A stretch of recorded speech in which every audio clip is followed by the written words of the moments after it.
সরকার আসার পরে এখন সমালোচনা, এটা সমালোচনা না, আমি বলতে চাচ্ছি যেটা সিনা ভাইও বলতে চাচ্ছেন যে ওনারা যদি পরিষ্কার করতেন যে আমরা এই কাজটি শুধু করব, বাস।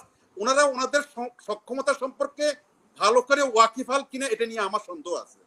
না, আমরা আগে ভালো ছিলাম। না না, ওটা না, আমার মনে হয় না মানুষ আগে আগে ভালো ছিলাম। না ওটা বলছে না, আমি ওটা বলছি না, মানুষ আগে ভালো ছিল এটা বলছে না। আপনি এত বড় একটা বিপ্লবী সরকার আসলো, আপনার দেশের 70 থেকে 80% মানুষ যারা দিন আনি দিন খায়, এদের কি লাভটা হয়েছে? কোনো কিছুই পাচ্ছে না, কোনো লাভ কিছুই পাচ্ছে না। কিন্তু আপনি শুধু শোনাচ্ছেন যে আমরা এই করেন গা, হ্যান করেন গা, ত্যান করেন গা, সংস্কার করব, এই করব, শেষ করে। আর ভাই সংস্কার দিকে পেটে বাঁধতে পারবো, এটা আমি আপনি এটা সুবিধা পাইতে পারি, কিন্তু আমার সাধারণ মানুষ এটা সুবিধা পাচ্ছে না। আসলে সবকিছুর কারণটা কি জানেন? ওই যে নির্মলানন্দ গুণের একটা কবিতা আছে, না প্রেমিক না বিপ্লবী। সিনা ভাই, মানে সরকারের নেচারটা আমরা ধরতে, সিনা ভাই পলিটিক্স সায়েন্সের ছাত্র, খুব আমরা তো ওনাকে চিনি, মানে সরি এটা মানে খুবই লাগে। সরকার সরকার কি করতে চায় এটা আমরা যারা টুকটাক খবর রাখি, সিনা ভাই যারা রাখেন, আমরা একটু টের পাই যে কি করতে চায় এটা পরিষ্কার। এটা সাধারণ মানুষও বুঝতেছে যে কি করতে চায়। তুমি হয় বিপ্লবী হও নতুবা প্রেমিক হও, কোনো অসুবিধা নেই, যে কোনো একটা বেছে নাও। আচ্ছা, দুইটাকে যদি সমন্বয় করতে যাও, দুইটাকে সমন্বয় করতে এটা একটা কঠিন কাজ। এটা রাজনৈতিক দলের রাজনীতিবিদরা পারে দুইটাকে সমন্বয় করতে। রাজনীতিবিদরা একই ঘাটে আপনার বাঘে মহিষের পানি খাওয়াইতে পারে, আপনি পারবেন না, সরি, আপনি পারবেন, এটা রাজনীতিবিদদের কাজ।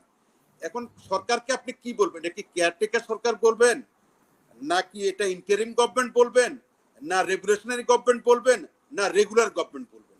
এটা নিয়ে এত বেশি কনফিউশন তৈরি হয়েছে। আপনি যদি কেয়ারটেকার সরকার বলেন তো 90 সালে, 96 সালে, 2001 সালে কেয়ারটেকার সরকার হয়েছে, এটা একটা রূপ, সেটা একটা সফট রূপ। তাদের দায়িত্ব শুধু নির্বাচন করে দিয়ে চলে যাওয়া। এরা কিন্তু কেয়ারটেকার না, এই সরকার কিন্তু কেয়ারটেকার না। এই সরকার বিপ্লবের পরে আসছে। তাও কোন বিপ্লব? যেটা সিনেমায় চমৎকার করে বলছেন, যে বিপ্লবের মধ্যে দীর্ঘদিন থেকে আপনার স্বপ্ন ছিল না, হ্যাঁ আপনার অ্যাঙ্গার ছিল, আপনার গ্রিভেন্সেস ছিল, অনেক কিছু ছিল। একটা বিপ্লব মানে কি? একটা বিপ্লব কন্ডাক্ট করে একটা দলে, সেটা ইসলামিক বিপ্লব হইতে পারে, সেটা মার্ক্স বিপ্লব হইতে পারে, সেটা বিপ্লবের নানা ব্যাখ্যা আছে। সেটার পরে একটা বিপ্লবী সরকার আছে, সেটা না। তো আমরা এমন একটা সরকার, রেগুলার সরকার তো নাই। এখন এই সরকার আসার পরে এখন সমালোচনা, এটা সমালোচনা না, আমি বলতে চাচ্ছি যেটা সিনা ভাইও বলতে চাচ্ছেন যে ওনারা যদি পরিষ্কার করতেন যে আমরা এই কাজটি শুধু করব, বাস। ওনারা ওনাদের সক্ষমতা সম্পর্কে ভালো করে ওয়াকিফাল কিনা এটা নিয়ে আমার সন্দেহ আছে। ওনারা কতটুকু করতে পারবেন, ওনার সক্ষমতা কতটুকু, সেটা নিয়ে একটা কথা। একটা কথা কি, আপনার মেহমানের জন্য মায়া লাগবে, মুরগির জন্য আপনার মায়া লাগবে, তা তো হবে না, হবে না। আপনি হয় মুরগি জবাই করে দিবেন, নতুবা মেহমান বিদায় করে দিবেন, দুটোর একটা। আপনি মেহমানকেও রাখতে চান, আবার মুরগিকেও রাখতে চান, হবে না, সরি। এতবার একটা আশা আকাঙ্ক্ষার পরে, বিপ্লব পরে যে সরকারটা আসছে, এই সরকারকে কখনো কখনো খুব বেশি শক্ত হইতে হবে, কখনো কখনো অনেক বেশি নরম হইতে হবে। এখন এটা ওনারা সেগুলো ম্যানেজ করার মতো ওনাদের সে দীর্ঘদিনের সে অভিজ্ঞতা আছে বলে আমরা মনে করি না। আমরা যারা রাজনীতির ছাত্র আমরা মনে করি না, সিনেভাই মনে করার কথা না। এখন যদি এই অবস্থা চলতে থাকে, এই অবস্থা চলতে থাকলে এখানে অনেক ফাঁক ফোকর তৈরি হবে। তখন এক পর্যায়ে মানে এটা এক পর্যায়ে তখন রণে ভঙ্গে দিতে পারে, সম্ভাবনা আছে। রাজনৈতিক নেতা হলে, পলিটিক্যাল বিষয় হলে, যেমন নাকি এই স্বৈরাচারী সরকার যত কিছু হন, সে তো ধরে রাখছে। আপনি সে এত বেশি স্বৈরাচার ছিল যে সবাইকে আক্রমণ করছে, যার জন্য তাকে যাইতে হয়েছে। আপনার ডিক্টেটরশিপের মধ্যে একটা কথা আছে, বেনিভোলেন্ট ডিক্টেটরশিপ শব্দ কিন্তু আছে। তাহলে বেনিভোলেন্ট ডিক্টেটর যদি হয়, তাহলে এটা মোটামুটি একটু ভালো। সব ডিক্টেটর কিন্তু খারাপ না। কারণ এই ডিক্টেটর ছিল একদম অস্ট ডিক্টেটর, মানে সে নিজে খাইছে, নিজে পড়ছে, নিজের দল, নিজে সবকিছু নিজেই। কিন্তু যারা বেনিভোলেন্ট ডিক্টেটর, তারা সবাইকে নিয়ে মানে থাকে।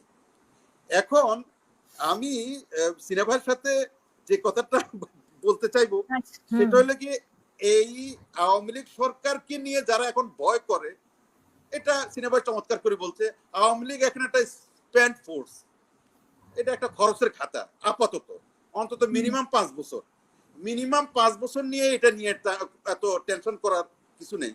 ওটা নিয়ে টেনশন করে করে আপনি আপনার যে রেগুলার কাজটা সেটা আপনি ব্যাহত করতেছেন। সরকার এতগুলো কাজে হাত দিছে, সংস্কার, আমি আর সিনেমায় আমি অনেক আগে কথা আপনার এই কথাটা বলছিলাম যে একটা সংস্কার করলে সমস্ত সংস্কার হয়ে যেত। পলিটিক্যাল সংস্কার, পলিটিক্যাল সংস্কার, নির্বাচন পদ্ধতিটা মানুষ যাতে ভালো লোকগুলোকে নির্বাচন করে আনতে পারে। এই সরকার কিভাবে পলিটিক্যাল সংস্কার করবে? না, ওটাই বলছো, ওটার একটা কমিশন করে যদি ছেড়ে দিতেন সমস্ত কিছু অটোমেটিক হয়ে যেত। আপনার আমি বলছিলাম যে 350 জন এমপি যদি ঠিক হয়ে যায়, সেই 300 জন এমপির প্রভাব, না 300 জন এমপির প্রভাব সব জায়গাতেই পড়ে।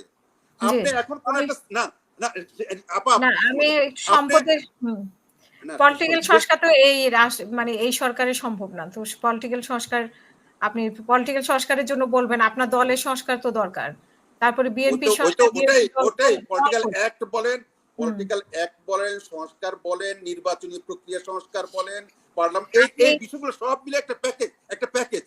আপনি আইনের সংস্কার বলতে পারেন, প্রশাসনের সংস্কার বলতে পারেন, আপনি রাজনৈতিক সংস্কার তো না প্রশাসন সংস্কার সরকারের কাজ না। আপনি ওটা করে ছেড়ে দিলে এটার প্রভাবে আরগুলো হয়ে যাবে, হয়ে যাওয়ার কথা। তারপর আপনি হাত দিচ্ছেন, ঠিক আছে করেন, কোনো অসুবিধা নেই। আপনি এটা করতে গিয়ে এখন যেটা হবে, এখন তারপরে আপনার না, আপনি এখন এটা করতে গিয়ে আপনি এখনো দ্বারস্থ হচ্ছেন, পলিটিক্যাল পার্টির দ্বারস্থ হচ্ছেন। এখন পলিটিক্যাল পার্টিতে এক এক জনের এক এক ধান্দা আছে, এক এক জনের একটা এজেন্ডা আছে। বিএনপির একটা এজেন্ডা, আওয়ামী লীগের একটা তারপরে জামাতের একটা এজেন্ডা, জাতীয় পার্টির একটা এজেন্ডা, এসব দলের একটা এজেন্ডা আছে। বিএনপি এখন আপনি যা করবেন তাই মানে নিব, কারণ তারা তাদের শক্তি সম্পর্কে ওয়াকিফাল। সিনা ভাই বলছিলেন বিএনপি যদি এখন এই সরকার যা কয় তাই মানবো, তারা জানে আলটিমেটলি তাদের কাছে ফেরত আসতে হবে।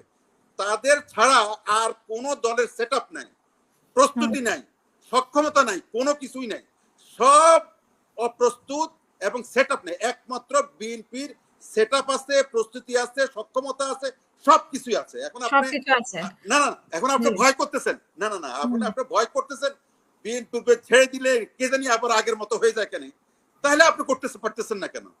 এই যে না না, আপনাকে হয় ছেড়ে দিতে হবে, নতুবা আপনি করতে হবে, আপনি করতে পারতেছেন না। না আপনি এই পর্যন্ত এক মাসের যদি আমরা এক মাসে যদি খতিয়ান নেই, এক মাসের যদি আমরা চিন্তা করি, আমরা কিছুই খুঁজে পাই না। আমরা তেমন কিছু পাচ্ছি না। 6টা কমিশন পাইছি, এখন সেই কমিশন সেটা এখন অনেকে বলবে যে ভাই এত সকালে এদের সমালোচনা করে, এটা সমালোচনার বিষয় না। আমরা এখনো আশা করতে চাই এবং আশা করব এবং হবেও হয়তো, কিন্তু লক্ষণে বোঝা যাচ্ছে খুবই উইক। মানে মানুষ ভাবতেছে কি রে ভাই আমরা কি আগে তো ভালো ছিলাম, এই কথাটা কিন্তু মানুষের মুখে মানুষ এটা ভাবে না আমরা আগে ভালো ছিলাম। আমার মনে হয় না মানুষ আগে ভালো ছিলাম, এটা ওটা বলছে না, আমি ওটা বলছি না, মানুষ আগে ভালো ছিল এটা বলছে না। আপনি এত বড় একটা বিপ্লবী সরকার আসলো, আপনার দেশের 70 থেকে 80% মানুষ যারা দিন আনি দিন খায়, এদের কি লাভটা হয়েছে? সিনেমা যে লাভ হয়েছে, আমার লাভ হয়েছে, ওই যে অ্যাডভোকেট সাহেবের লাভ হইতে পারে, আমরা কিছু পাইতে চাইতেছি। আপনি যে এখন পর্যন্ত ইলিশ মাছের দাম কমে নাই, কি কারণে কমে নাই এটা বলতে হবে সরকারকে। আপনি এখনো কেন আপনি 70 থেকে 80 টাকা আপনাদেরকে খাওয়াবে, ভারতকে খাওয়াবে না। আশ্চর্যকর, আমার কবে খাবেন? আগে সরকার বলতো করব এটা করব সেটা করব, মানে সব হবে। এখনো ওনারাই বলতেছেন করব। আজকে একজনে ওই যে পরিবেশ মন্ত্রী বলছিল যে কি সব বন্ধ করে দিবেন, সব করবেন, বন্ধ করে দিবেন। এগুলো আগের সরকারের মতো এগুলো শুনতে অনেক ইচ্ছা করে না। আপনি করি দেখান। আপনি যদি এই মুহূর্তে যদি মানুষকে এই মুহূর্তে যদি 60 থেকে 70 টাকা চাল খাওয়াইতে পারতেন, ইলিশ মাছ খাওয়াইতে পারতেন, গরু মাংস 400 টাকা খাওয়াইতে পারতেন, হ্যাঁ একটা কাজ হয়েছে। কিন্তু আপনি যে খাওয়াইতে পারতেছেন না সেটাও বলতেছেন না যে ভাই এই কারণে পারতেছি না। আগে তো সরকার বলতো যে আমরা ইন্ডিয়ায় ইলিশ মাছ পাঠাচ্ছি, এই জন্য ইলিশ মাছ খাওয়াইতে পারতেছে না। এখন কি জন্য পারতেছেন এটা বলবেন তো মানুষকে। মানুষ তো সেটা বলে না। আপনি ঢুকেনও না, আবার জানো না, আর তোমকে জায়গাও দিচ্ছেন না। এটা খুব ডেঞ্জারাস, এটা খুবই ডেঞ্জারাস। এটা কোনো বিষয় না। সুতরাং আমার বক্তব্য হচ্ছে আপনি স্পষ্ট করেন, মানুষকে বলেন যে আমি এই কারণে পারতেছি না বা আমি এই কারণে পারছি, সেটা পরিষ্কার নয়। আগের সরকারগুলো যাই করতো জোর হইলেও বলতো যে আমি এটা করলাম, তুমি পারলে ঠেকাও। অনেক এখন অনেক ধন্যবাদ। আপনি আগের সরকারের উদাহরণ বারবার টানতেছেন। আগের সরকারের সাথে এই সরকারের মানে তুলনা না করতেছেন। আগের সরকার মানে আপা আপনারা একটা জিনিস কি, আগের সরকার শুধু আওয়ামী লীগ সরকার না, পলিটিক্যাল সরকার। পলিটিক্যাল সরকাররা স্পষ্ট করে বলবে যে আমি এটা করলাম, তোমার না পোষালে তুমি আন্দোলন করো। এরা তো না এটা করতেছে না ওটা কোনটাই করতেছে না। এটাই হলো মানুষের উদ্বেগের বিষয়, আর কিছু না। মানুষ জানতে চায় তুমি কি করতে চাও, আর করতে না পারলেও আমাদেরকে জানাও। এই সরকারের আমি যদি বলি সবচেয়ে বড় যে ব্যর্থতা সেটা হচ্ছে যে সব শ্রেণী পেশার মানুষের মধ্যে সেন্স অফ পার্টিসিপেশনটা গ্রো করতে পারেনি। বিপ্লবের নায়করা এই ছাত্ররা পুরো জাতিকে এক করে ফেলছে, করে সরকার হটাইতে পারছে, বিরাট কৃতিত্ব। শেষ একটা অধ্যায় শেষ। এরপরে নেশন বিল্ডিং কাজে, সংস্কারের কাজে যে আরেকটা সেন্স অফ পার্টিসিপেশনের দরকার ছিল, যেটা দায়িত্ব ডক্টর ইউনূস নিয়েছেন, সেটা করতে পারেন নাই। সেটা কিভাবে পারেন আমি একটা উদাহরণ দেই। সিনেমা আপনি জানেন সিপাহী জনতার বিপ্লবের পরে জিয়াউর রহমান যখন রাজনীতির সিনে আসলো, সারা বাংলা, আমি তখন যতটুকুই স্কুল গোয়িং, মানে আমার মনে হয়েছে সারা বাংলাদেশে একটা কর্মচাঞ্চল্য তৈরি হয়ে গেছে। মানুষ সবাই বলতেছে আমাকে এটা করতে হবে, আমাকে ওটা করতে হবে। সব শ্রেণী পেশার মানুষ, মানে শ্রমিক, কৃষক, বুদ্ধিজীবী, আইনবিদ, শিক্ষক, সবাই মনে হচ্ছে যেন একটা নতুন জীবন পাইছে, এবং সবাই যার যার কাজে কর্মচাঞ্চল্য তৈরি হয়ে গেছে, একটা নতুন মানে জাগরণ তৈরি হয়ে গেছে। ঠিক তেমনি এরকম একটা বিপ্লবের পরে যে সরকারটা আসলো, সে সরকার সর্বস্তরের মানুষের মধ্যে চাঞ্চল্যটা তৈরি হয় নাই।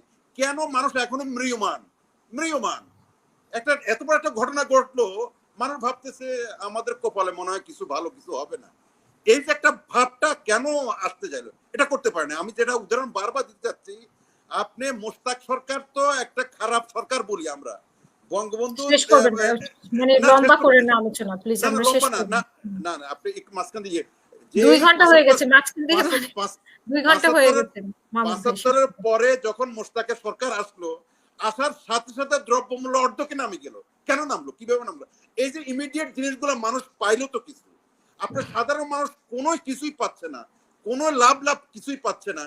কিন্তু আপনি শুধু শোনাচ্ছেন যে আমরা এই করেন গা, হ্যান করেন গা, ত্যান করেন গা, সংস্কার করব, এই করব, শেষ করে আর ভাই সংস্কার দিকে পেটে বাঁধে পারবো। এটা আমি আপনি এটা সুবিধা পাইতে পারি, কিন্তু আমার সাধারণ মানুষ এটা সুবিধা পাচ্ছে না। রবি ভাই অতি উৎসাহে চেতে যায় মাঝে মাঝে। আর ভাই আমরা তো ক্ষমতার মধ্যে চলে গেছেন, অটোমেটিক এটা ক্ষমতা ঠেলি আপনাদেরকে নিয়ে গেছে। আপনারা আগের সরকারের মতো কেন কন যে এভিডেন্স দেন? কিসের এভিডেন্স দিব? আর এটা বলেন যে ভাই এরকম দু চারটা ঘটবে, এটা যত বলবেন তত আপনার লাভ। আপনাদেরকে শিখিয়ে দেওয়ার মতো ইয়ে না। আপনাদের যে আপনি কি মনে করেন লুটপাট হইতেছে না? আপনার গ্রামগঞ্জে খবর রাখেন, মানুষের মধ্যে এখন মানুষ কিভাবে নিতে জানি, এটা তারা তো দীর্ঘদিন দূরে আসছিল, তারা তো এটা হক ব্যাপারটা এটা হবে, এটা আমি জানি হবে, কিন্তু এখন পর্যন্ত আমি তো মনে করি আওয়ামী লীগ যেরকম ভাবছে যে 20 লক্ষ লোক মারি ফেলাইব, এর ধারে কাছে 1000 লোক মরানো, সরি কোনো মানুষ মারা ঠিক নয়, এটা কিছুই হয়নি। কিন্তু যা হয়েছে সেটাকেও আপনারা বলবেন, আপনারা বলা উচিত। আমি আপনাদেরকে সরি ইয়ে দিচ্ছি না, সেটা হচ্ছে এই ঘটনা ঘটবে। আপনারা যদি বলেন যে এভিডেন্স নিয়ে আসেন, কোথায় অত্যাচার হয়েছে, কোথায় কারে মারছে, কোথায় লুট হয়েছে, এগুলো কম বেশ হয়েছে। আপনার একটা কথা বলছেন যে দল গঠন করা, এক সেকেন্ড শেষ করে দিচ্ছি। এখন যদি বাংলাদেশে আরো 10টা দলও গঠন হয়, বিএনপির কিছু আসবে যাবে না। বিএনপি জানে তার শক্তি কোথায় আছে, সে জানে। আপনি যে বলছেন বহুদলীয় গণতন্ত্রের জন্য এই জন্য কিছু বলে না, আপনার নেতা আপনাকে চাইতে অনেক বেশি সেয়ানা, সে অনেক বেশি ম্যাচিউরড এখন। সে আগের তারেক জিয়া নাই। সে এত চমৎকার, যেটা মির্জা ফখরুল ইসলাম আলমগীরও বলতে পারে নাই। উনি যে বক্তব্যটা দিচ্ছেন যে এরকম আপনারা দল আরো বহুদলীয় আরো অনেক কিছু, কিন্তু এটার ভিতরে লুকায়িত কি আছে জানেন? একটা দল তৈরি হওয়ার পরে ক্ষমতা যাইতে হইলে যে প্রস্তুতির দরকার, যে সেটআপ দরকার, এত সোজা দল গঠন করে আপনাকে দল বসাই দিতে হবে ক্ষমতা, তারপর দল যাইতে পারবেন। সুতরাং এই মুহূর্তে বিএনপি ছাড়া মূলত কারো নাই, কোনো সেটআপ নাই, কিচ্ছু নাই। যারা যেটা আছে এটা হুঙ্কার আছে এবং মানুষের কিছু সিম্প্যাথি আছে, এবং এটা নিয়ে বৈতরণী পার হওয়া খুব কিন্তু মানে হয় না। কিন্তু সেই ক্ষেত্রে আপনাদের দায়িত্বটা বেশি। আমি শেষ কথা বলে দিচ্ছি, বিএনপি কিন্তু আগের মতো চিনা ভাই, বিএনপির মতো অনেক বেশি পরিশীলিত অলরেডি তারা হয়ে গেছে, উপায় নাই। পরিশীলিত না হয়ে, শুদ্ধ না হয়ে তাদের কোনো উপায় নাই, তারা অনেক বেশি, যেহেতু দায়িত্বটা তাদের বেশি। আমার মনে হয় এই আমাদের সুশীল সমাজরা এই অনেকে এই বিএনপিকে নিয়ে যে ভয় পাচ্ছে, চিন্তা করতেছে, আমার মনে হয় এটা করা ঠিক হবে না। বিএনপি শুদ্ধ হয়ে গেছে এবং শুদ্ধ হইতেই হবে তাদেরকে। তারা আগের মতো চললে দেশ আর চলবে না, কারণ এরপরে বিএনপির একটু ভুলের জন্য এরপরে দেশ কোথায় যাবে এটা ভাবতেও মানে শরীর মানে সবকিছু মানে আটকে উঠতে হয়। সুতরাং আমার বক্তব্য হচ্ছে, শেষ বক্তব্য, শেষ যে আমার মনে হয় বিএনপিকে নিয়ে এত আতঙ্কিত হওয়ার কিছু নেই। ধন্যবাদ।